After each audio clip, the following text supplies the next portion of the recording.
की कंपनीचा plan start झाला, प्लॅन स्टार्ट होतो आणि कोणतरी एक व्यक्ती कंपनीमध्ये काम करतो, स्टार्ट करतो त्या ठिकाणी आणि 15 दिवसामध्ये म्हणजे सुरुवातीच्या काळामध्ये जी अमाऊंट शक्यच नाही एवढ्या लवकर येणं त्या ठिकाणी तर ती अमाऊंट तुमच्या त्या व्यक्तीला मिळते त्या ठिकाणी म्हणजे त्याच्या पाठीमागे काय एफर्ट्स आहेत, त्याच्या पाठीमागे त्याचं काय स्ट्रगल आहे त्या ठिकाणी त्याने ते सिद्ध करून दाखवलं की आय कॅन डू इट, मी करू शकतो आणि इथं बसलेला प्रत्येक माणूस ते करू शकतो त्या ठिकाणी तर त्या व्यक्तीने पहिल्याच 15 दिवसामध्ये 21,000 प्लस त्याचा पे आउट काढलेला आहे. तर सरांसाठी एकदा पवार सरांसाठी जोरदार टाळ्या वाजवा, टाळ्या वाजवून आपण स्वागत करूया.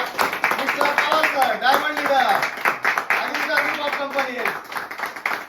तर सरांचं जे स्वागत आहे ते सरांचं अभिनंदन आपण कंपनीचे सीईओ मिस्टर रणजित गुळे सरांच्या माध्यमातून करूया आणि नक्कीच पुढच्या सायकलचा पे आउट हा त्याच्यापेक्षाही नक्कीच ते जास्त काढते त्या ठिकाणी. त्या हिशोबाने त्यांना आपण कॉंग्रॅच्युलेशन करूया. आणि पवार सरांना 15 दिवसामध्ये त्यांना काय अनुभव आला